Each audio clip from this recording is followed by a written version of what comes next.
Bismillahirrahmanirrahim. Alhamdulillahilladzi arsala rasulahu bil huda wa dinil haqq liyudhhirahu 'ala ad-dini kullihi wa kafa billahi shahida.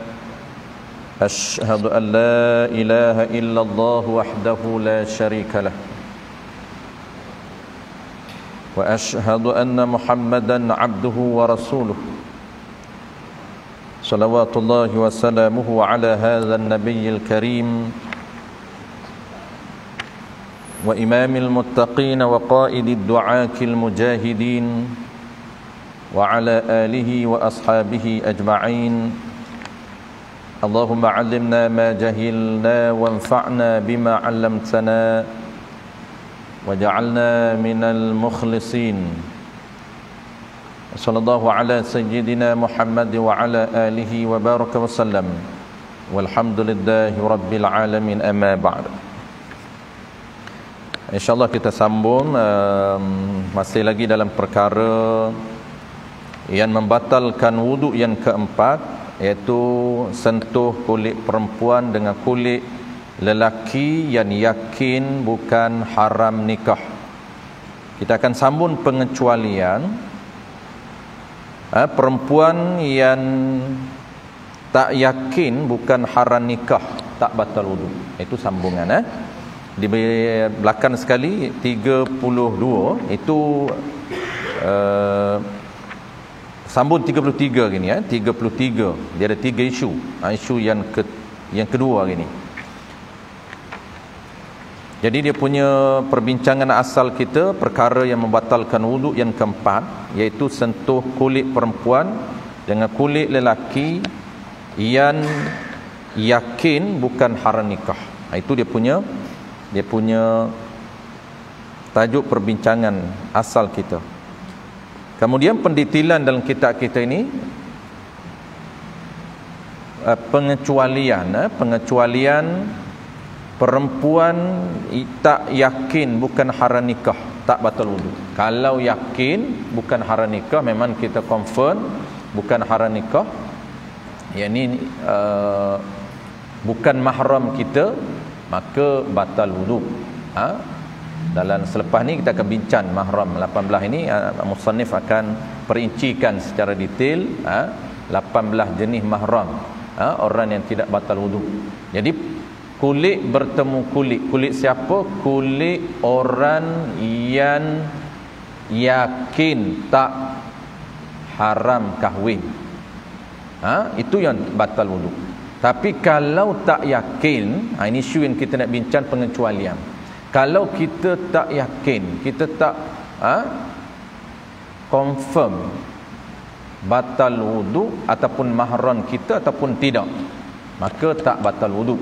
Ada beberapa isu ini dipanggil special case dalam fiqh. Ada asasnya ada 2 isu dalam kitab kita ini, tapi secara detailnya dia ada 3 isu kesemuanya. Isu yang pertama telah kita bincang, iaitu syak. Isu kedua kita akan sambung ini. Isu pertama yang tak batal wuduk sentuh ni kulit perempuan ataupun lelaki yang tak yakin mahram kita. Macam mana jadi isu tak yakin mahram kita? Isu pertamanya ialah syak, sama ada 5 ataupun 4 kali susuan. Nak jadi mahram dengan sebab susuan, syarat dianya ada beberapa syarat. Antara syarat dia mesti yakin 5 kali susuan ke atas. Tiba-tiba isu ni dia tak yakin. Ibu susuan yang pernah menyusukan bayi ini dia tak yakin sama ada dia bagi susu kepada bayi ni 4 atau 5. 4 atau 5. Yang tak yakin siapa? Bukan orang lain. Yang tak yakin ialah ibu susuan. Nak sabit ibu susuan ataupun tidak? Kalau tak yakin, tak boleh sabit ibu susuan. Maka isu ni kita dah bincang bulan lepas, iaitu dia tak batal wuduk. Isu yang kedua, sambung. Isu yang kedua yang tak batal wuduk, iaitu masalah ataupun isu perempuan yang bercampur dengan perempuan yang muharramah. Perempuan yang kita nak kahwin ni dia bercampur dengan perempuan yang haram kahwin dengan kita. Bercampur macam mana? Dalam satu qaryah. Kita dah bincang bulan lepas. Dalam satu qaryah. Bukan qaryah dalam bahasa Arab, kampung. Tapi di sini qaryah dalam istilah fiqh. Merujuk kepada qaryah apa? Qaryah Jumaat. Berhimpunnya beberapa kampung, beberapa taman, beberapa presin dijadikan satu persepadanan Jumaat, ataupun dia panggil satu qaryah, bahasa fiqhnya. Bahasa moden hari ni kita panggil persepadanan Jumaat. Ada persepadanan pilihan raya, ada persepadanan Jumaat, wilayah wilayah yang dijaga oleh polis juga ada sepadan. Jadi persepadanan ni Jumaat juga ada. Maka diambil kira orang yang kita nak kahwin ini berada dalam satu persepadanan dalam qaryah ini. Mahram kita juga ada, tapi kita tak kenal yang mana satu mahram kita. Kita tak kenal mahram kita. Ayah kita dulunya pernah berkahwin dengan ibu tiri kita yang berada dalam qaryah ni. Kita kenal ada ibu tiri kita, contoh kita kenal ibu tiri kita, tapi anak ayah kita, anak ibu tiri kita, kita tak kenal, tak pernah bertemu dengan kita. Dia ada dalam kampung ni, lebih kurang umurnya bahaya dengan perempuan kita nak kahwin ni. Itu isu dia. Dia ada berapa kesemuanya? Dia ada, kalau perempuan yang kita nak kahwin bercampur dengan perempuan yang muharramah dalam satu qaryah, dia pecah kepada 3 isu. Isu pertama, dia panggil perempuan yang kita bincang bulan lepas, kita ulang saja.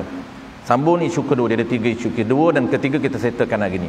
Isu kedua, isu pertama, kalau qaryah itu dia kira bilangan angka penduduk. Kalau qaryah itu mahramnya, muharramatnya, perempuan haram berkahwin dengan kita, dia panggil mahsurat, ghaira mahsurat, tak boleh dibilang secara umum, secara mudahnya. Berapa angka? 700 orang ke atas. 700 orang ke atas. Itu dia panggil ghaira mahsurat, tiada boleh dibilang dengan mudah, 700 ke atas. Dalam qaryah tu angka perempuan yang ada dalam tu 700 orang ke atas. Maka perempuan muharramah kita ataupun perempuan haram berkahwin dengan kita ada dalam tu, sama ada seorangnya, duanya, tiganya, 4, tak kisah, asalkan ada.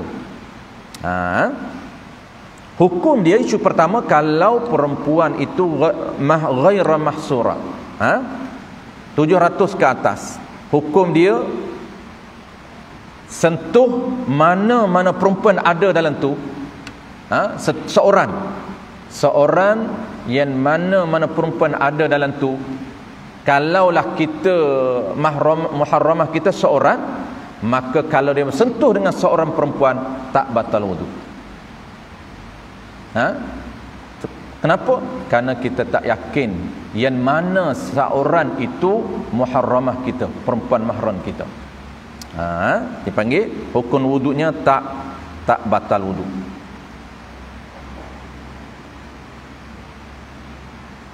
Kenapa? Ingat, kita dah sebut balik, kita dah ulang bulan lepas. Kenapa tak batal wudu? Kerana tak yakin kulit yang kita sentuh ini kulit mahram kita ataupun kulit orang biasa. Apabila tak yakin, kembali kepada formula asal, kaedah asal dalam fiqh. Asal wudu ada ke tidak? Itu kembali kepada asal. Asal wudu ada. Sebelum kita sentuh dengan perempuan dalam kampung ni tersentuh, wudu ada tak? Ada. Maka sentuh kulit ni, yakin tak kulit orang yang boleh kahwin dengan kita? Tak yakin. Apabila tak yakin, boleh jadi kita sentuh ni kulit orang lain, boleh jadi juga kulit perempuan yang haram berkahwin dengan kita. Kerana ada anak ayah kita dalam qaryah ni, cuma kita tak kenal siapa dia. Dah putus, dah lost kita punya kontak, dah tak tahu dah duduk kat mana, tapi ada dalam qaryah ni, tak tahu hidup ke mati, tapi ada. Maka tak yakin. Apabila tak yakin, kembali kepada asal. Asal wudu ada ke tidak? Ada. Maka tak batal wudu. Satu. Yang kedua, hukum nikah. Hukum nikah juga harus boleh. Kalau isu 700 ke atas, dia tak sama tiga isu ni. Dia segi angka dia. Ada yang 700 ke atas, ada yang 300 ke bawah, ada yang tengah-tengah. Itu formula yang ulama kita buat. Okey, hukum nikah harus.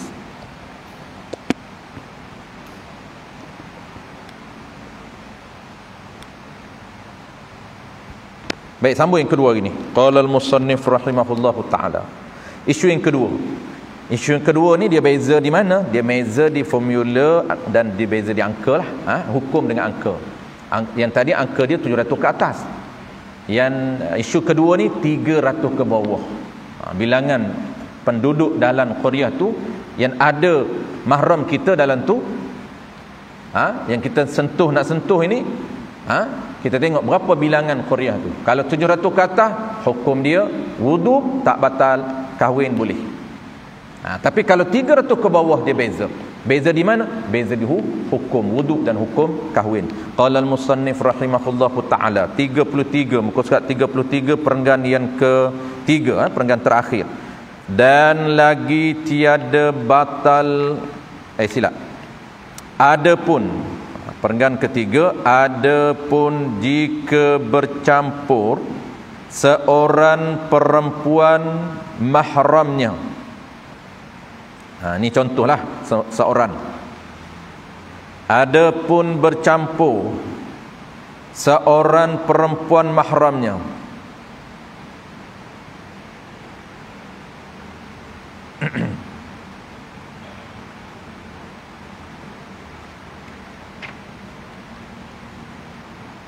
Isu yang kedua.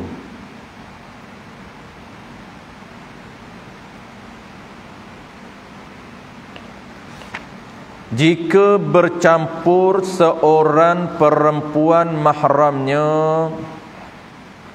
mahram lelaki tadi, mahram seseorang tadi, bercampur tu dengan perempuan ajnabiyat mahsurat. Bercampur seorang perempuan mahram. Kita contoh, dalam satu qaryah, seorang perempuan mahram kita ada dalam satu qaryah tu, ada seorang perempuan mahram kita. Qaryah tu pula bercampur tu pula dalam satu qaryah tu perempuan ajnabiyat yang boleh berkahwin dengan kita, mahsurah. Mahsurah ni yang boleh dibilan angkanya, mudah dibilan. Berapa? Iaitu bilangan orang yang boleh berkahwin dengan kita. Maksudnya bilangan orang biasa dalam kampung tu, dalam qaryah tu. Dan dalam qaryah tu juga ada seorang perempuan yang mahram kita. Iaitu 300 ke bawah. Sama ada 299, 208, 200, 100 lebih. Qaryah tu tak besar. Contoh qaryah tu walaupun qaryah Jumaat, tapi penduduknya tak ramai. Sekitar 300 ke bawah. Ni dia tak campur dengan lelaki ni, perempuan saja. Jangan campur lelaki, perempuan saja. Iaitu 300 ke bawah. Maka ni jawab pada jika. Apabila jika, maka ada jawab dia. Maka haram ia lelaki. Dia lelaki. Sebab isu dianya, lelaki ni nak berkahwin dengan perempuan dalam qaryah. Dalam qaryah tu pula ada mahram dia, tapi dia tak kenal. Maksud mahram ni adik dia, mak saudara dia, ibu tiri dia. Contoh mudahnya ialah adik kita lah. Ayah kita pergi kahwin mana-mana qaryah, dapat anak ibu tiri kita ni, biasanya contohlah kita kenal lah. Kalau tak kenal pun kita tahu dah tua dah. Tapi anak tu, anak bapak kita tu, dia panggil adik kita, adik beradik tiri yang Melayu panggil. Sebenarnya tidak ada istilah adik beradik tiri. Nanti kita akan belajar 18 mahram tu. Melayu kita ni dia pandai hijah-hijah. Tak ada adik beradik tiri. Dia ada adik beradik sebapak adik-beradik seibu, adik-beradik seibu sebapa. Itu yang ada. Ada pun tidak ada kaitan dengan kita. Nama dia, lepas tu orang tanya, nak panggil nama apa? Nama anak ibu tiri kita. Oh, bukan adik-beradik tiri, bukan. Apabila nisbah adik-beradik, dia bahaya di mana? Dia bahaya di hukum. Kita sangkakan bahawa hukum dia sama dengan adik kita. Dah nama adik-beradik, buh belakang je, teri belakang tu. Adik-beradik teri, adik-beradik tiri. Bukan. Tu kita akan betulkan balik istilah-istilah agama yang betul akan datang. Tajuk dia nanti kita akan belajar selepas ni bulan depan, iaitu 18 jenis mahram. Qala al-musannif rahimahullahu taala. Jawab dia, maka haram ia lelaki tadi berkahwin dengan mana-mana seorang mereka itu. Tak boleh kahwin. Dia beza. Ini formula lah. Yang tadi kalau 700 kata dia boleh kahwin. Beza di mana? Di angka. Kalau ramai, kalau mahsurat, boleh kahwin, tak batal wuduk hukum dia. Tapi kalaulah 300 ke bawah, maka hukum dia berbeza. Hukum dia apa? Hukum kahwin haram. Mana-mana seorang mereka itu tak boleh kahwin. Kena cari orang Korea lain. Walaupun kenal sangat-sangat, tak boleh. Saya lah ustaz, tak boleh. Kata saya nak buat macam mana? Tak boleh, kena cari Korea lain. Kadang-kadang orang isu ni dia prosah cari juga ni, nak bagi boleh juga. Tak ada ke dalil-dalil yang kata boleh ni. Saya nak cari payah dah ustaz ni, dah bertemu dah ni, kenal sangat dah ni. Macamlah bunga tu sekutu, macamlah kumban tu seekor. Hukum tak boleh. Kenapa? Kerana formula dia, kaedah dia, kalau 300 ke bawah haram. Dan yang ni beza. Dia kan dua hukum, haram kahwin, wuduk. Kita bincang isu wuduk. Adakah wuduk batal? Tak boleh kahwin. Biasa kalau tak boleh kahwin, wuduk tak batal. Itu mahram. Ada juga kita akan bincang akan datang, ramai juga yang kahwin tak boleh, wuduk batal, tak boleh sentuh dengan dia. Tu dia panggil haram sementara. Dan tiada batal wuduknya wuduk lelaki tadi. Tak batal wuduk. Ia lelaki tadi bersentuh dengan mana-mana seorang mereka itu. Yang tak batal wuduk, sentuh dengan seorang. Jangan lebih batal wuduk. Seorang je yang tak batal wuduk. Tak kisahlah mana-mana pun, dia sentuh mula-mula. Jangan sentuh dah seorang, wuduk yang sama, sentuh pula orang lain, batal wuduk sentuh kali kedua. Kenapa? Kerana mahram dalam qadar itu seorang sahaja. Kenapa tak batal wuduk? Kahwin tak boleh. Kembali balik sama je. Wuduk dia kira kaedah dia asal. Wuduk dia panggil apa? Dia panggil dalam bab perbincangan wuduk dan juga kahwin. Kahwin ini dia panggil haram dengan yan mahsurah, yan angka 300 ke bawah. Kerana apa? Kerana masalah kahwin termasuk dalam isu mudayyak. Mudayyak ni maksud apa? Maksudnya hukum yang tidak diluaskan hukum, tidak dipermudahkan hukum oleh Allah Ta'ala. Mudayyak ni maknanya disempitkan, dikontrol, dikawal, ketat, diketatkan. Itu mudayyak. Diketatkan hukum dalam isu nikah. Kenapa? Kerana berkaitan dengan budak, berkaitan dengan jima, berkaitan dengan isu keturunan. Sebab tu ketat. Takutlah kena yang kita kahwin itu kena kita punya mahram. Sebab tu ketat. 300 ke bawah tidak dibenarkan. Tapi kalau 700 ke atas, itu angka yang luas, angka yang besar, itu dibenarkan. Sebab dia ramai.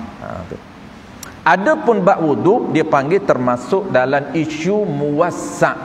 Ini kita sebut mudayyak, muwassa'. Mudayyak ni ketat ataupun sempit. Muwassa' ini diluaskan hukum. Muwassa' ini diluaskan hukum. Sebab apa? Sebab wuduk ini dia tak ketat macam apa nama ini nikah. Dia ada kaedah, dia tetap terpakai kaedah tu. Kaedah kembali kepada asal. Asal dia tak yakin Apabila tak yakin mahram kita ni walaupun 300 orang, tetap pakai kaedah itu.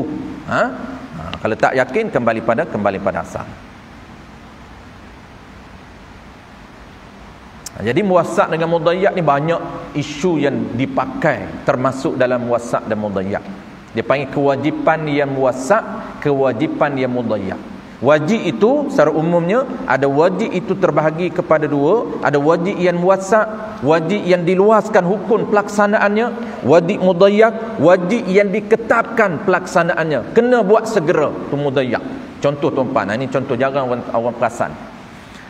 Menuntut ilmu fardu ain ini wajib dah, wajib. Baik, ada pula dua pecahan details. Umum tu pun dah tak perasan dah tuan-tuan. Kewajipan menuntut ilmu asas wajib dah, wajib ni pun dah tak perasan dah. Orang tak tahu dah mana ilmu asas. Tauhid itu ilmu asas, fiqh itu ilmu asas, tasawuf itu ilmu asas, termasuk wajipan apa panggil apa? Wajib fardu ain. Maka tiga bidang ilmu ini dia ada details lagi. Dia punya pendetailan. Apa dia? Ada wajib fauran, segera, mudayyak. Wajib yang disegerakan, diketat, kena buat segera, tak boleh delay. Ada wajib yang muwassa', ya fardu ain tapi boleh delay pelaksanaan dia tu. Nak menuntut ilmu boleh delay ilmu ni walaupun ilmu fardu ain. Apa dia tuan-tuan? Contoh wajib fardu ain yang fauran, yang segera, tak boleh delay. Siapa delay haram.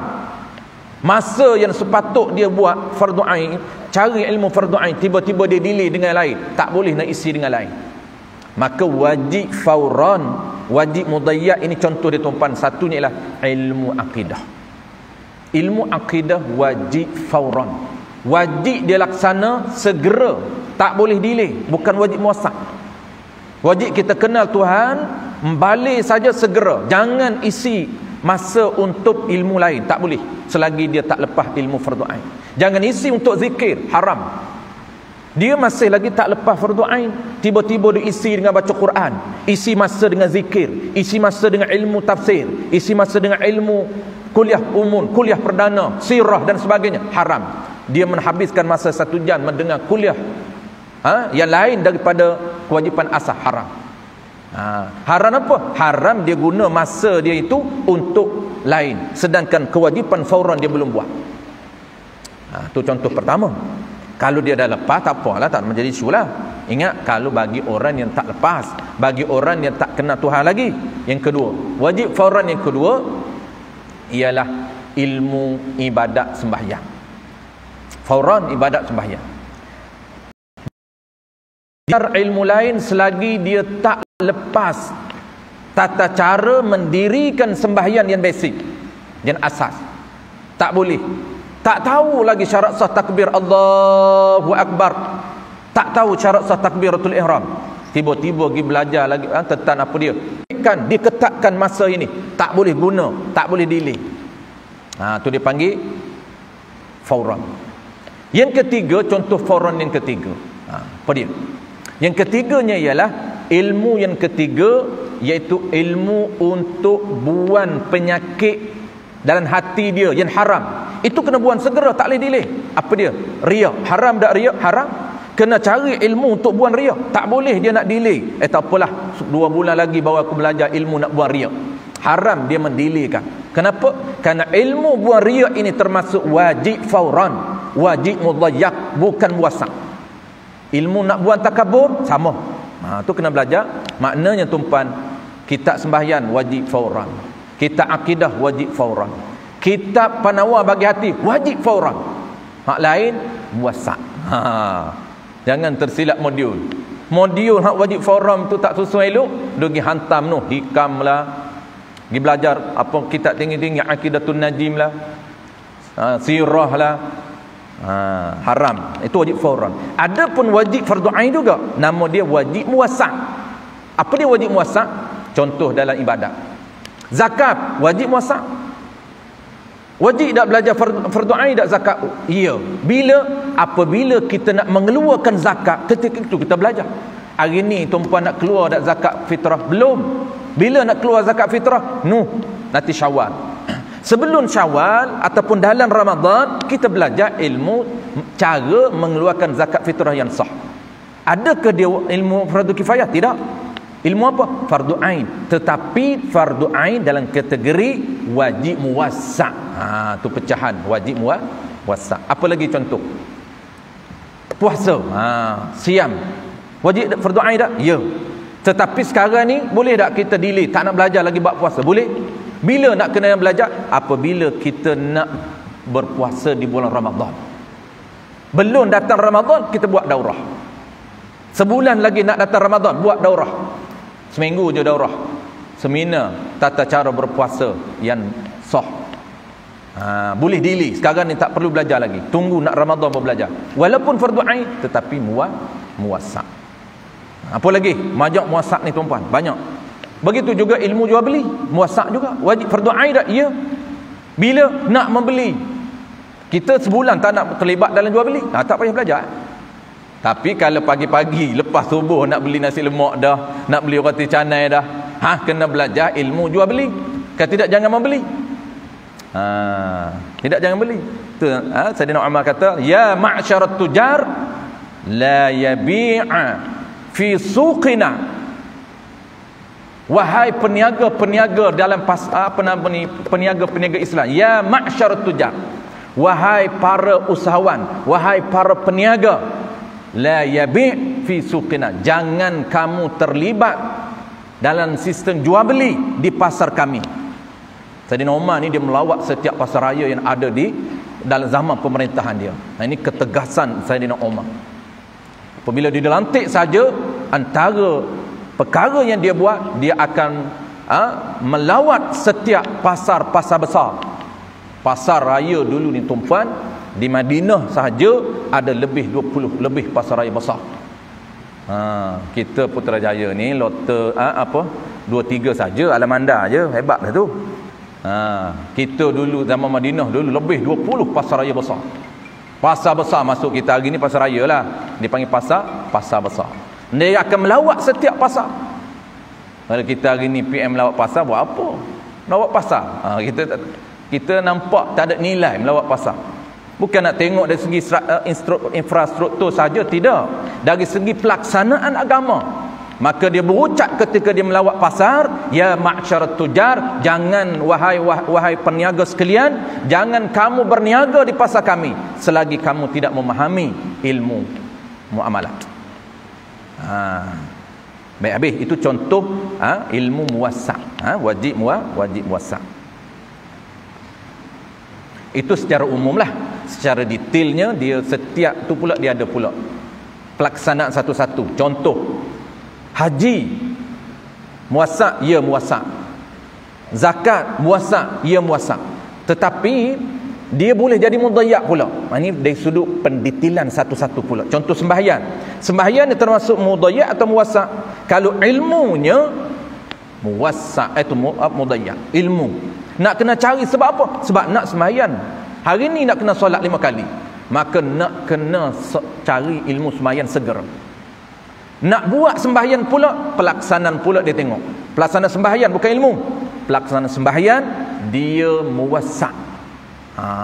Kenapa? Kerana masuk saja waktu, tak wajib sembahyang segera. Boleh pilih sama ada nak azam di awal waktu atau kita nak buat segera. Kenapa boleh azam di awal waktu, tak buat segera? Kerana pelaksanaan sembahyang ini dia wajib muwassa'. Boleh disolat dalam waktu 2 jam waktu zuhur ini, boleh solat awal, tengah, akhir. Tapi dengan syarat kita kata tak batal wuduk sentuh dengan mana-mana seorang. Sebab mahram kita seorang. Tapi istidrak ni maknanya jangan terlajak lah. Janganlah apabila kita kata tak batal wuduk sentuh mana-mana, maknanya boleh sentuh mana-mana dalam wuduk yang satu. Tak, wuduk satu ni boleh sentuh seorang saja, lepas tu sentuh orang lain batal. Kenapa? Kerana dia mahram satu saja, seorang saja. Tetapi istidrak dia, jika ia lelaki bersentuh lebih daripada seorang mereka itu mahsurat 300 tu, maka jawab jika, maka batal wuduknya wuduk lelaki yang sentuh lebih daripada seorang. Contohlah wuduk yang satu, dia sentuh dengan seorang perempuan A, tak batal wuduk.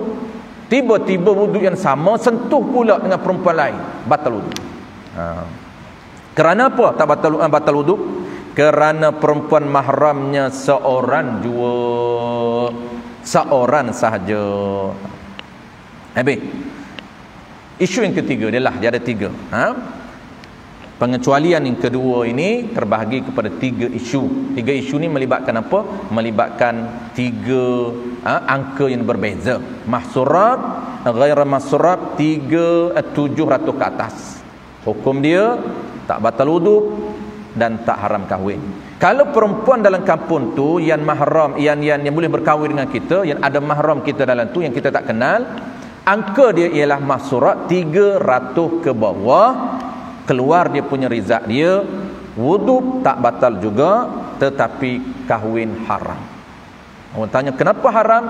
Kerana kahwin dia termasuk mudayyak, diketatkan tak boleh. Kenapa ketat? Kerana isu budah, isu jima dan isu keturunan. Kalau 300 dia kecil bilangan dia, tak dibenarkan. Kalau 700 dia besar, dia luar. Dia besar maksudnya ramai. Habis. Ini pula perantaraan. Maksudnya tengah-tengah. Kalau 301 sehinggalah 699. Itu dipanggil mutawassit. Hukum dia berbeza. Ini hukum dia beza. Qala al-musannif rahimahullah ta'ala, adapun jika bercampur perempuan mahramnya, mahram seseorang tadi, yang ni laki tadi, dia dalam satu qaryah dia ini ada perempuan yang haram berkahwin dengan dia yang dia tak kenal, dengan perempuan ajnabiyat yang boleh kahwin. Ajnabiyat istilah, kalau mahram haram berkahwin, kalau ajnabiyat boleh berkahwin. Itu istilah dia. Ni siapa ni? Ni ajnabiyah. Ni siapa ni? Ni mahram saya. Ni ajnabi saya. Ni istilah. Tak nak sebut ini sepupu saya, tak nak sebut. Ini ajnabiyah. Maknanya ini perempuan yang boleh saya kahwin. Siapa dia? Barulah kita cerita, ni sepupu saya, dua pupu saya. Ini siapa? Mahram saya. Siapa dia? Saudara saya, anak saudara saya, adik saya. Tu status dia mahram.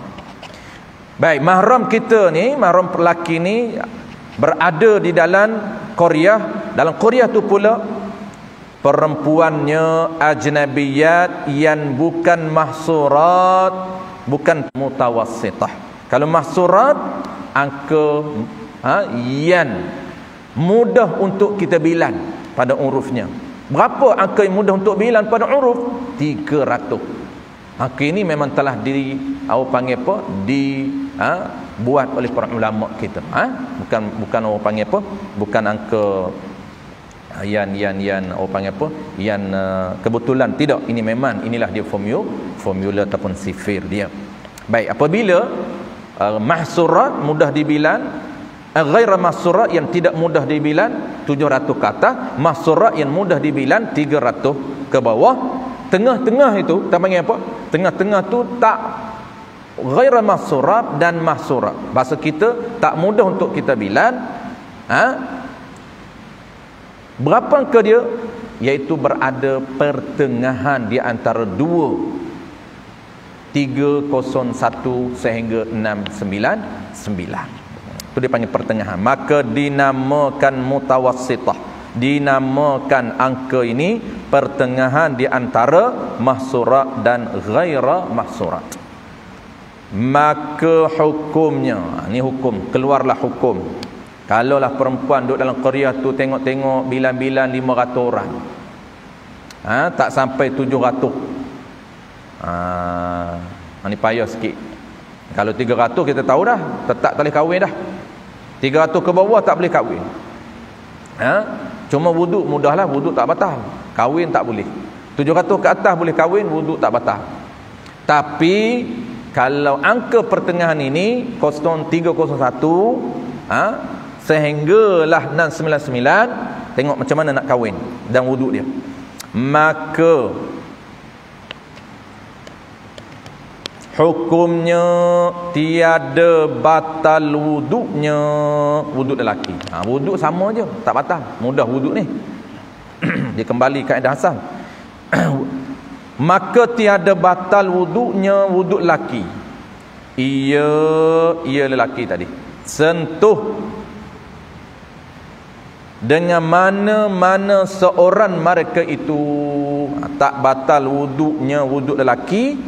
Ia lelaki tadi sentuh dengan mana-mana seorang mereka itu. Tak batal wuduk. Dia sentuh dengan mana-mana seorang mereka itu. Mereka itu siapa? Bilangan yang ada dalam Qaryah 301 sehingga 99. Tak batal mana-mana sentuh. Dan hukum pada nikah, yang beza ialah hukum pada nikah. Kalau 700 ke atas tak boleh nikah. Kalau 300 ke 1 ke bawah tak boleh nikah. Tetapi kalau pertengahan macam mana?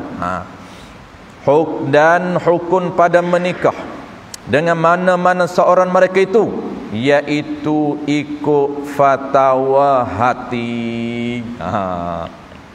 Ikut fatwa hati. Ini dia hukum beza. Apa dia fatwa? Fatwa hati ni, fatwa ni mana fatwa ni mana fatwa lah. Ikut fatwa hati ni mana? Ikut kecenderungan hati kita, sains dalam diri kita. Kalau kita tengok perempuan ni rasa dia ini bukan mahram kita, boleh dikahwin. Tapi ingat kena tengok angka lah. Kalau Qaryah tu bilan-bilan Qaryah tu, tengok bukan kita bilan lah, tak duduk bilan seorang-seorang. Hari ni mudah, hari ni ada jabatan perangkaan. Kalau orang dulu kena bilan lah. Orang dulu mana nak refer kat siapa? Dulu. Sekarang ni mudah saja. Kita tahu satu-satu adum berapa, satu parlimen tu berapa, satu kampung tu database duk kat Tok Pengulu, database ada kat imam. Cuma imam ni dia tak lengkap saja database dia. Patut imam ni dia kena lengkap lagi daripada Tok Pengulu. Imam ni asal di dalam Islam, imam ataupun qadi daerah ataupun iman satu qaryah, database dia memang kena lengkap. Kalau tidak ada benda yang termiss, dia tanggungjawablah, haram. Antara database yang dia kena jaga ialah bilangan yang balik dan belum balik dalam tu. Yang kedua, bilangan anak yatim. Dia kena tahu. Bilangan anak yatim dalam qaryah dia kena tahu. Sebab itu kita tak ada database bilangan perempuan dalam ni berapa. Berapa perempuan yang dah balik, berapa perempuan yang belum balik. Tahu. Habis. Ikut fatwa hati, kecenderungan hati dia. Kalau hati dia kata ini bukan mahram aku, kuat, sains dia kuat, ini bukan mahram aku, dia tidak ada tarikan. Biasa mahram kita ni dia ada tarikan. Mahram kita dia ada tarikan kita, dia panggil hati kita. Allah akan campurkan perasaan dalam hati kita, dia akan rasa lain, dia ada tarikan.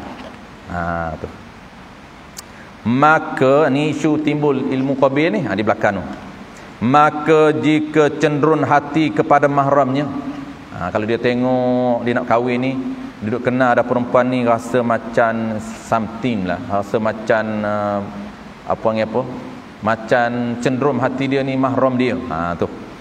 Jika cenderung hati kepada mahramnya, maka haram lagi tiada sah ia lelaki tadi berkahwin dengan dia dengan perempuan dia rasa mahram dia. Tu. Tak boleh kahwin. Itu dia panggil ikut fatwa hati dia. Bukan fatwa Tok Qadi, fatwa hati dia. Dan jika cenderung hati kepada bukan mahram, dan jika cenderung hati kepada bukan mahram, dia rasa tengok perempuan dia tak ada rasa apa pun, maka harus dan sah ia lelaki berkahwin dengan dia dengan perempuan yang dia tengok rasa bukan mahram dia. Tu. Jawab dia, tiada batal wudu. Wudu mudah, memang tak batal. Ni dia panggil isu yang tak batal wudu dengan isteri dia ni. Siapa yang tak batal wudu? Isu yang mudah kita ingat, isteri kita tak batal wudu. Batal wudu dengan isteri kita. Mana dia? Pertamanya kita kahwin dengan perempuan yang ibu susu syak, sama ada boleh sabit anak susuan dia. Ada seorang bayi diberi menyusu kepada ibu kita, cuma ibu kita jawab dia jawab dia boleh. Batal wudu tak? Tak batal wudu. Baik. Isu yang kedua yang kata tak batal wudu, isteri yang tak batal wudu, iaitu yang sedang kita bincang ni. Kita tiga isu ni. Jatuh qaryah, jatuh perempuan, perempuan kita nak kahwin berada dalam satu qaryah. Qaryah itu pula memang ada orang, ada mahram kita dalam tu. Qaryah. Pecah tiga isu ni, kenapa? Kerana mengikut angka. Isu pertama, mahsurat, ghaira mahsurat, 700 ke atas. 700 tu siapa dia? 700 itu bilangan orang yang boleh berkahwin dengan kita. Bilangan wanita yang ada dalam satu qaryah itu 700. Wanita siapa? Wanita mana? Wanita yang boleh berkahwin dengan kita. Dalam 700 orang tu boleh kahwin dengan kita. Maka mahramnya berapa? Mahramnya seorang saja. Boleh tak kahwin? Boleh. Wuduk batal tak? Wuduk tak batal wuduk. Tu. Asal isteri kita batal wuduk lah. Jangan duk pelik pula. Asal sentuh dengan isteri kita batal wuduk. Ini isu tertentu saja tak batal wuduk. Ini dia dipanggil kita kahwin dengan isteri kita tak batal wuduk. Habis. Ketiga-tiga isu. Maka harus dan sah ia berkahwin dengan dia. Tiada batal wuduk. Dan jika syak hatinya, kalau syak tak ada kekuatan hati dia pun 50-50, boleh jadi mahram, boleh jadi bukan mahram. Dia syak. Syak ni sebab tak kuat lah. Tapi kalau dia nak kuat, tak ada syak dah. Aku nak kat mana pun, tak ada syak. Buat kacau syak dia tak. Kita dah nak lama dah, tiba-tiba syak, mana ada boleh syak. Memang kuat lah nak. Dan jika syak asalnya apa nama ni, orang panggil orang panggil apa, syak ni kita berat mahram, maka haram lagi tiada sah ia lelaki. Kalau syak 50-50 lah, boleh jadi mahram, boleh jadi dak. Tengok, kalau syak maka haram lagi tiada sah ia lelaki bernikah dengan yang syak itu. Kalau syak tak boleh.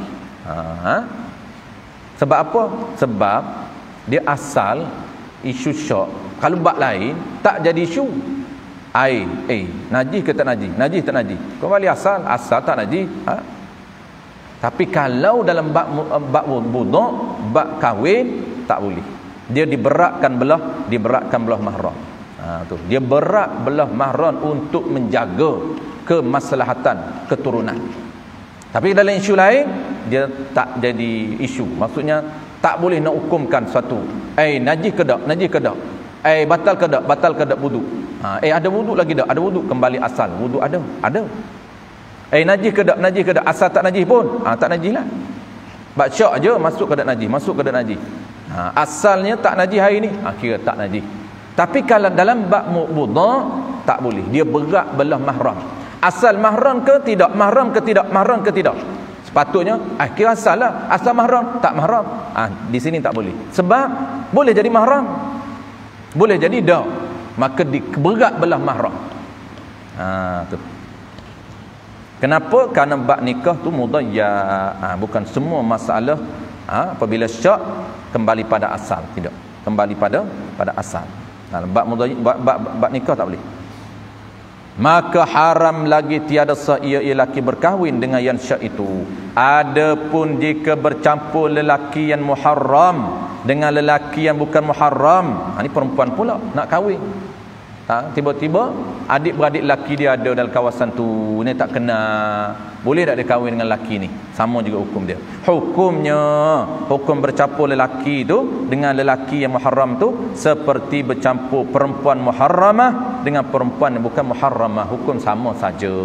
Hukum tiga tu juga. Hukum mahsurat, ghaira mahsurat, mahsurat dan mutawassitah. Ghaira mahsurat satu isu yang keduanya ialah mahsurat, isu yang ketiganya mutawassitah. Kalau mahsurat itu ghaira mahsurat boleh dua-dua, wuduk tak batal, kahwin boleh 700 ke atas. Kalaulah ghaira mahsurat 300 ke bawah tak boleh kahwin, wuduk tetap tak batal. Kalau mutawassitah tetap wuduk sama je tak batal, cuma isu kahwin je beza. Kahwin berdasarkan kepada fatwa hati, cenderung hati kita. Kalau hati tak cenderung syak, maka tak boleh berkahwin. Habis masuk tajuk baru. Sikit lagi, kita ada masa lagi sebelum rehat, sebelum break 10.30.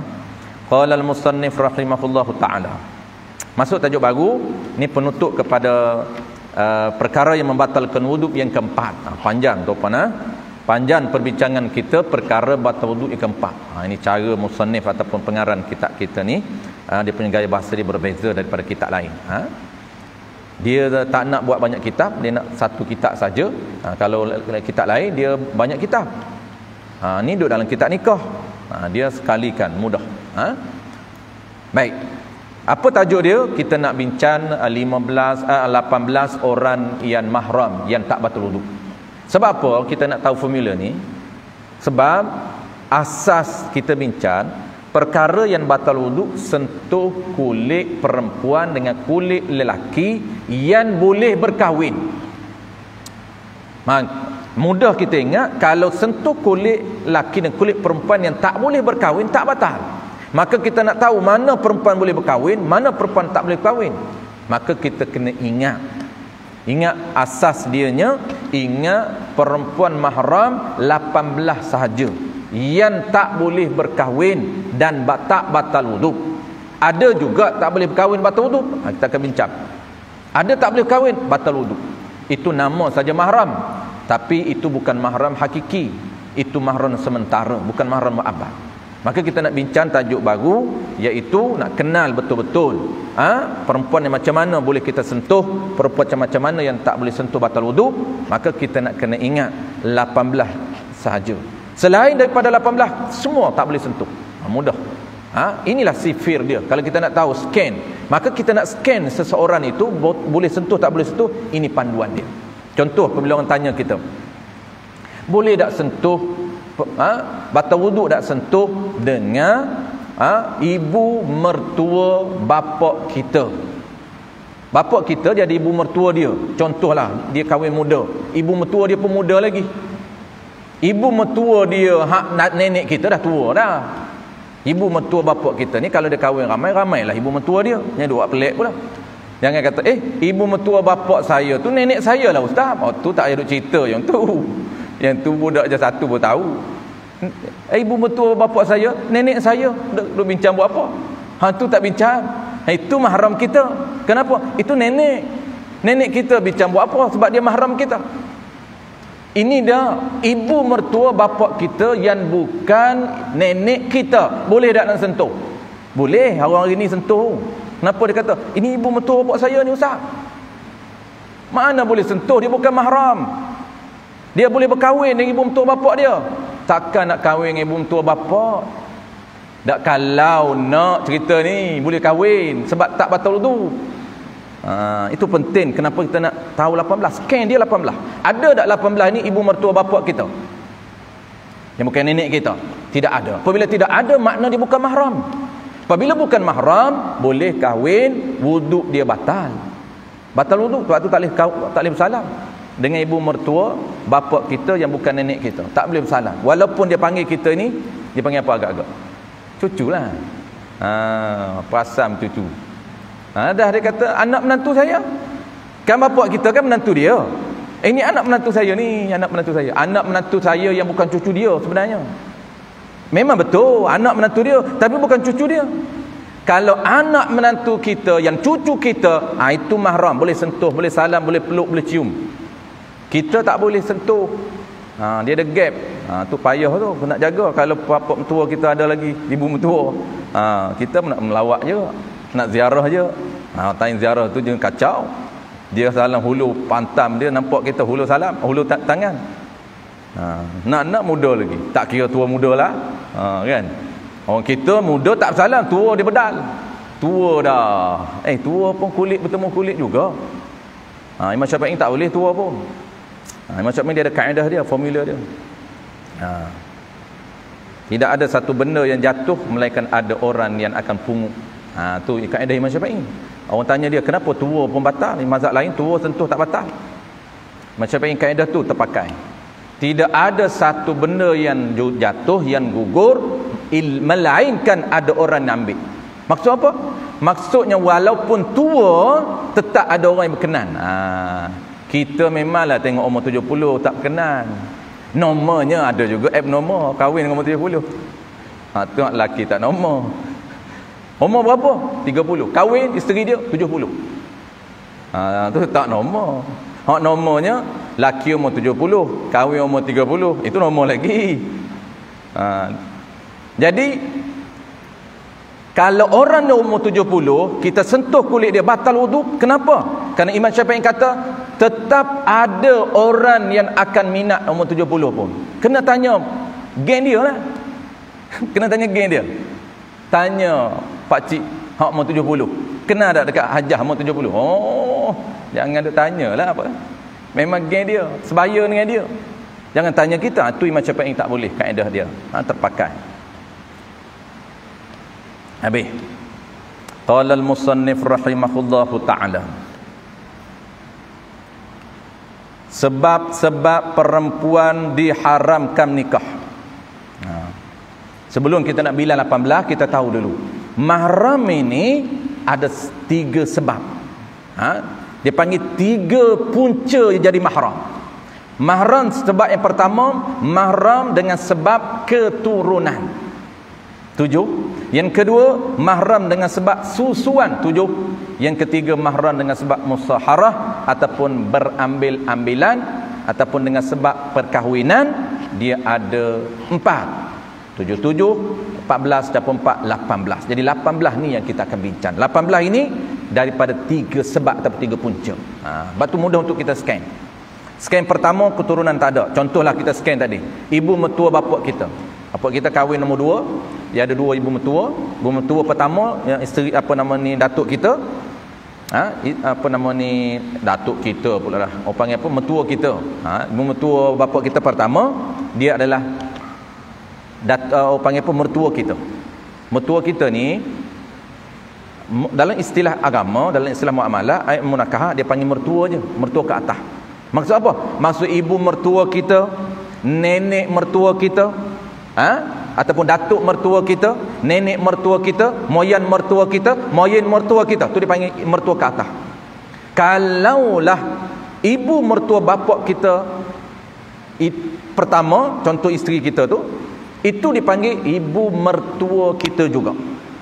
Bahasa spesifiknya dipanggil nenek mertua kita. Tak patut wudu. Kenapa? Itu mahram kita. Mahram dengan sebab apa? Dengan sebab keturunan? Tidak. Susuan? Tidak.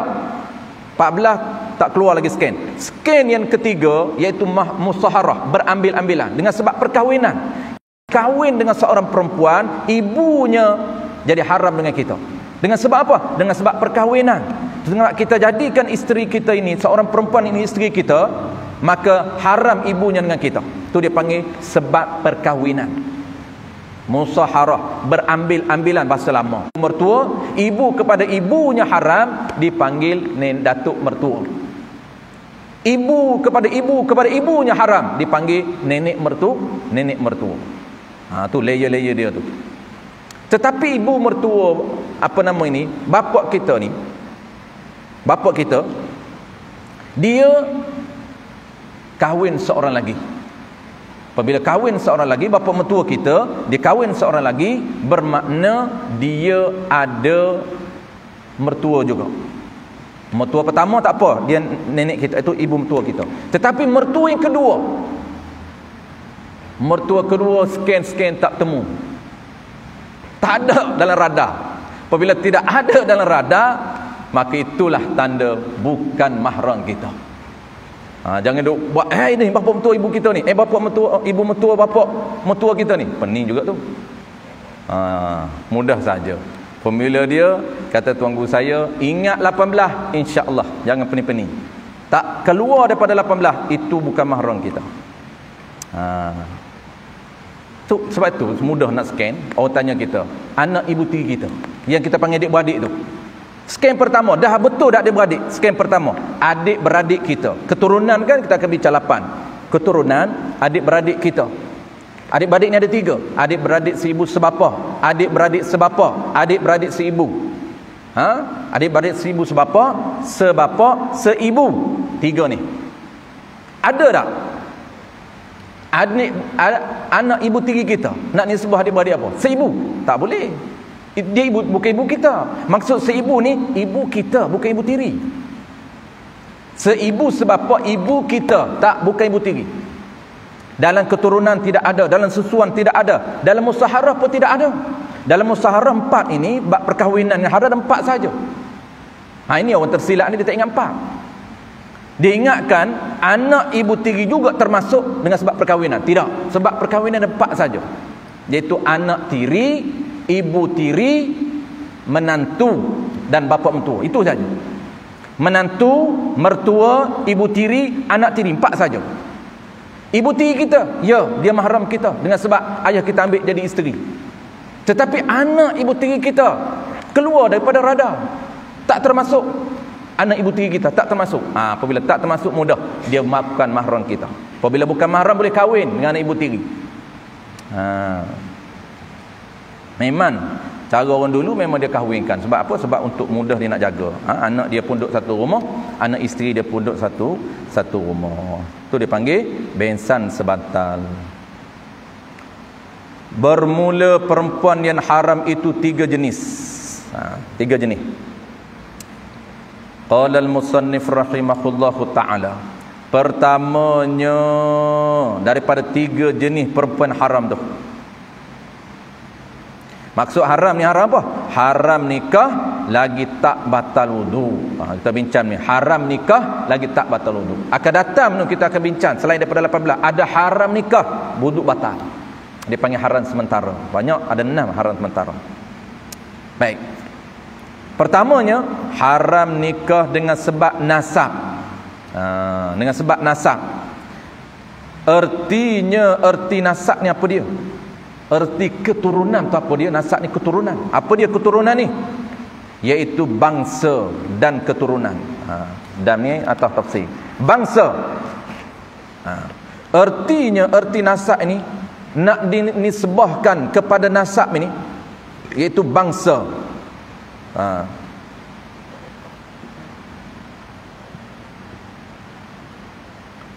Dan selain daripada bangsa tu, dan apa dia? Dan keturunan.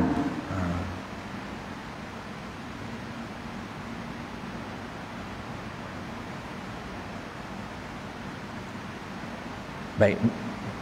Jadi nasab ini dia keluar apa? Dia keluar bangsa dan keturunan. Bukan bangsa Melayu. Maksud bangsa ni anak perempuan kita tu dan segala nenek perempuan sebelah bawah. Sebelah bapak sebelah bawah, sebelah bapak ke atas. Tu dia panggil bangsa. Sebelah bapak ke atas, sebelah ibu ke bawah. Tu bangsa kita. Bangsa dan keturunan. Kalau bangsa nisbah apa? Nisbah bapak ke atas, tu bangsa. Kalau keturunan nisbah apa? Nisbah ibu kita. Dan segala nenek perempuan belah ibu. Kalau keturunan nisbah ibu kita. Kalau bangsa nisbah bapa. Sebab tu dia gabungkan bangsa dan keturunan. Maksudnya bapa dan ibu. Tu dia panggil nisbah keturunan. Haram dengan sebab keturunan. Nak tengok keturunan ni, umumnya kita sebut keturunan, tapi spesifiknya nak lahir keturunan ni nisbah gabungan bapa dan ibu. Bapa dan ibu, itu dia panggil keturunan. Sebab itulah kita akan bincang nisbah ibu, nisbah bapa, seibu, sebapa, seibu dan sebapak saja. Tu. Baik. Dan kita lama macam inilah tuan-puan, bangsa tu disebut bangsa. Iaitu kalau huraian bangsa ni apa dia? Anak perempuan kita dan segala nenek-nenek perempuan sebelah bapa ke atas. Belah bapa lah. Bahasa kita mudah fahamnya, nasab ni apa nama ni? Bangsa ni sebelah bapa dan keturunannya sebelah ibu. Keturunan pula dikira apa? Itu ibu kita. Dan segala nenek-nenek perempuan sebelah ibu ke atas. Ibu kita dan semua nenek-nenek ibu kita ke atas. Itu dipanggil keturunan. Bapa pula tu nasab pula, bangsa pula. Bangsa ni dia kira nisbah bapa ke atas. Bukan bangsa Melayu, bangsa Cina apa tidak. Dan keduanya dengan sebab susuan. Pertama dengan sebab keturunan ada 7, dan yang kedua dengan sebab susuan. Sebab susuan ini ada, kita akan bincang detail dia, ada syarat lah. Syarat macam mana nak hukumkan susuan, ada 5 syarat. Di detail di belakang. Dan ketiganya dengan sebab berambilan. Bahasa moden dipanggil dengan sebab perkahwinan. Dengan sebab ipaduai itu tak tepat. Dengan sebab perkahwinan ataupun dengan sebab berambilan. Bahasa lama ni berambilan. Maksud apa berambilan? Iaitu kita ambil isteri kita, perempuan ni jadi isteri kita, maka dia ada kesan dengan ibunya. Jadi kesan ibunya tu dengan kita, dia jadi haram. Kenapa? Kes punca dia, kes kita ambil seorang perempuan jadi isteri kita, maka ibunya mahram dengan kita. Tu dia panggil. Dan anaknya, kalaulah perempuan tu janda, anaknya kesan dengan kita. Jadi apa? Jadi anak tiri. Tu dia panggil kesan apa? Punca apa? Haram dengan punca perkahwinan. Iaitu kita ambil seorang perempuan jadi isteri kita. Lahirlah kesan dia. Kesan apa? Kalau anak perempuan itu dia janda, maka dipanggil anak tiri. Kalaulah ibu isteri itu dengan kita, dipanggil mertua. Itu satu isu. Kalau isu pula anak kita dah besar, dah tua dah, anak nak kahwin, anak kita ambil seorang perempuan jadi isterinya, maka kesan juga dengan kita. Apa kesan dia? Anak ataupun perempuan itu yang isteri anak kita dengan kita dipanggil menantu. Itu dipanggil kesan daripada perkahwinan. Sebab tu dia lahir 4. Dia lahir menantu, mertua, anak tiri dan ibu tiri. Ibu tiri ni macam mana isu dia? Ada bapa kita, dia ambil seorang perempuan jadi isterinya, maka kesan dengan kita.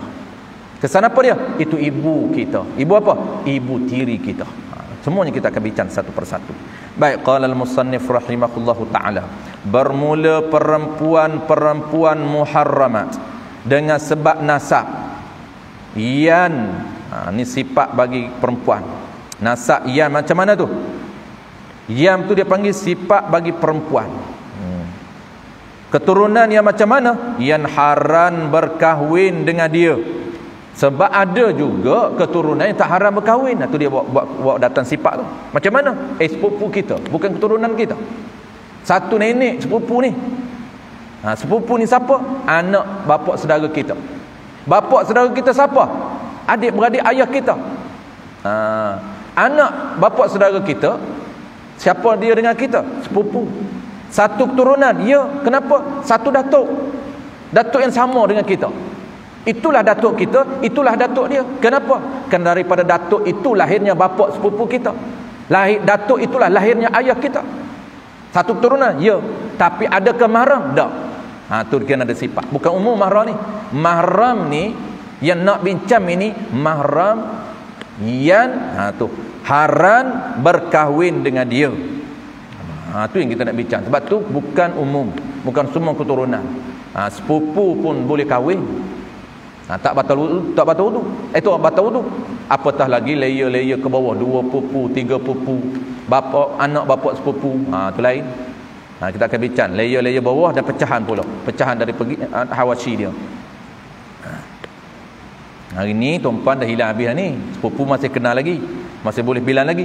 Kalau 2 pupu tak tahu nak bilang dah. Anak dua pupu lagi tak tahu nak bilang. Anak sepupu pun tak tahu bilang tuan-tuan. Sepupu boleh tahu, ni siapa ni? Sepupu saya. Ni, ni saya tak tahu macam mana jadi dengan saya tak. Siapa ni? Anak kepada bapak ni sepupu dengan saya. Anak sepupu lah. Ni sebab dengan kita anak sepupu. Kalau tanya budak tu pula, kita ni status bapak sepupu dia. Tu beza. Ni sebab kita anak sepupu kita lah tu. Kenapa? Kerana bapaknya dengan kita sepupu. Anaknya itu tak bertukar layer lagi. Dia layer bertukar ni apabila anak dia dengan anak kita. Itu dia panggil dua pupu. Dua pupu bertukar lapisan. Dia tetap lapisan pertama nisbah. Bapak dia dengan kita sepupu, kemudian anak sepupu kita tu, itu dipanggil anak sepupu. Lagi bawah, anak sepupu kita kahwin dapat anak, itu cucu sepupu kita. Lagi cicit sepupu kita. Itu dia punya turun. Ini sebab dia. Kalau tanya budak tu pula, siapa kita ni? Dia kata itu bapak sepupu saya. Itu bapak sepupu saya. Kenapa? Kerana dengan ayah saya dia sepupu. Dengan ayah saya sepupu ayah saya. Maka saya panggil dia ni siapa? Status dengan saya, dia adalah bapak saya. Tapi bukan bapak saudara, tapi bapak sepupu. Habis tu apa ni habis. Tak reti nak bilang. Kena belajar balik bilang tu. Orang dulu dia ingat sebab dia kekuatan ukhuwah. Ini Nabi jaga ni. Sebab tu Nabi jaga antaranya kenapa lahirnya afdal ziarah. Ziarah ni dia ada ranking dia. Ranking ziarah. Bukan kira masa, bukan kira masa afdal, tidak. Afdal nisbah diri orang tu. Paling ranking pertama, siapa orang paling afdal, paling besar dapat pahala, ialah orang yang paling hampir keturunan dengan kita. Nisbah keturunan, dia ada dua nisbah. Pertama nisbah keturunan, yang kedua nisbah ilmu. Nisbah keturunan ini orang yang paling hampir dengan kita siapa? Bapak kita dengan ibu kita. Nak besar pahala, ziarah ibu kita, ziarah bapak kita. Yang kedua, baru turun adik-beradik kita. Siapa yang paling hampir selepas bapak kita? Adik-beradik kita lah. Maka ziarah abang kita, ziarah kakak kita, ziarah adik kita tak sama dengan ziarah orang lain. Yang ketiga, turun qarabat. Maknanya, mudahnya, pertama ranking ibu kita, yang kedua baru ranking qarabat. Qarabat tu tengoklah, qarabat paling dekat adik-beradik, yang kedua bapak saudara, tu dia turun. Barulah yang ketiganya, ranking ketiganya di ranking lain. Maksud lain tu kawan rapat kita. Itu nisbah apa ni? Ini nisbah keturunan. Ada afdal juga, iaitu dia tak sama pahala, dia panggil nisbah ilmu. Tak sama kita ziarah kawan sepengajian kita dengan kawan biasa, tak sama. Kawan ni kena satu office mate kita. Yang ni kena sepengajian. Apa pengajian mate?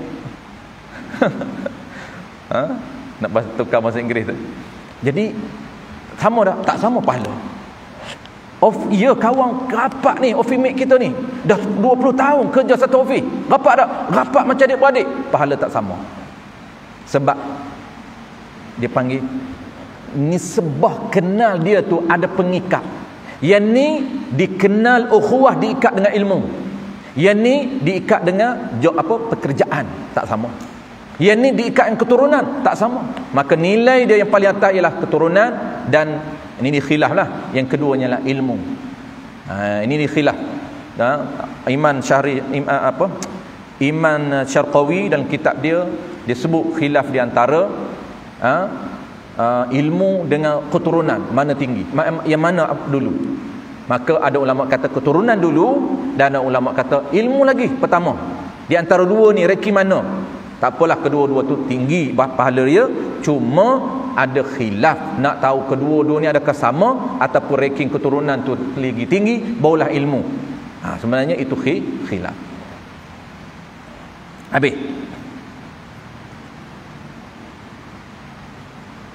Yang haram berkahwin dengan dia, lagi tiada batal wuduk, bersentuh dengan dia, itu 7 bagai, yakni 7 jenis.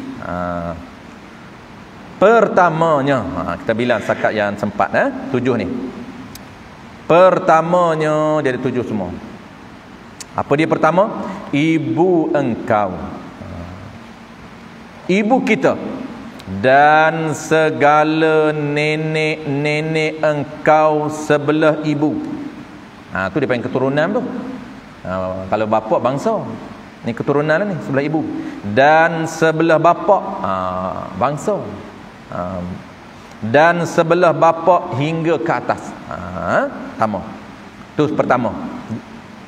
Jadi kita hari ni kita bincang satu dulu, kemudian 6 lagi tu kita akan bincang bulan depan.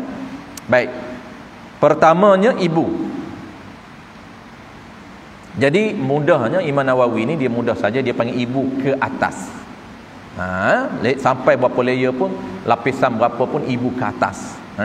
Ibu, nenek, ibu, datuk, nenek, moyan, moyen sampai ke atas, sampai yang kita boleh bilang 5 generasi saja kita boleh bilang. Baik. Apa makna ibu? Ibu ini yang kata ibu sebab kita nak kena faham. Ibu kita, ada lagi ibu tiri. Tu dia beza. Yang kata ibu kita yang haram dengan sebab keturunan ini, apa dia ibu ni? Makna ibu ni istilah yang dibuat oleh Imam Nawawi di dalam kitab Minhajut Talibin. Lagi tepat, apa dia? Tiap-tiap perempuan yang melahirkan kamu. Tiap-tiap perempuan yang melahirkan kamu, atau tiap-tiap perempuan yang melahirkan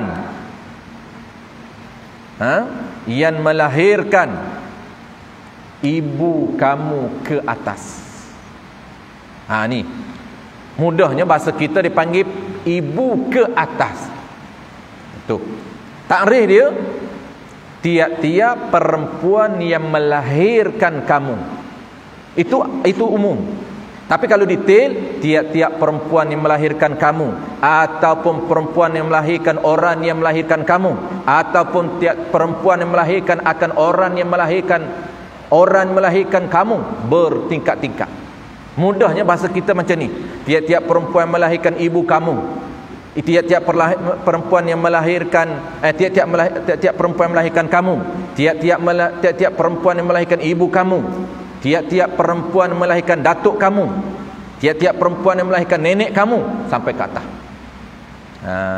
Bahasa mudah, ibu ke atas. Itu dipanggil ibu dengan sebab keturunan. Tapi kalau ibu tiri, bukan keturunan. Ibu mertua, bukan keturunan, walaupun nama ibu di depan. Tarikh ibu mertua lain, tarikh ibu tiri lain. Habis.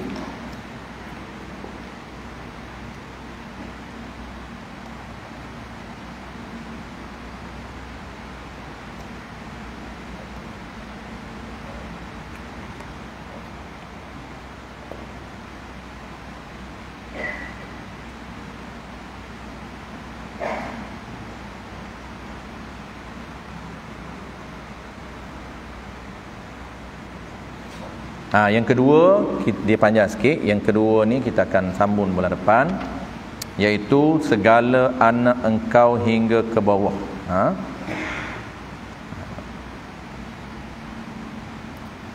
Jadi anak ni dia ada dua. Tu yang detail dalam kitab kita ni. Anak dengan isteri yang sah, dan anak dengan perempuan yang kita wati syubhah. Itu dia detail. Sebab tu tuan-puan, antara keunikan kitab kita ini, dia dibincang isu-isu yang tinggi. Tak perlu kita belajar kitab Hasyah Syarqawi. Dalam kitab Hasyah Syarqawi bincang kitab isu-isu yang tinggi, antaranya tentang wati syubhah. Tapi kita belajar kitab Jawi je, kita dah faham apa dia status anak wati syubhah, dan bagaimana cara berlakunya wati syubhah, dan kesan apabila wati syubhah ini, kesan dia apa. Kalau ada anak, kesan kepada anak. Kalau dia ada isteri, kesan pada isteri dia. Itu insya-Allah kita akan bincang akan datang. Hari ini satu dulu, iaitu ibu ke atas, tiada ibu, anak.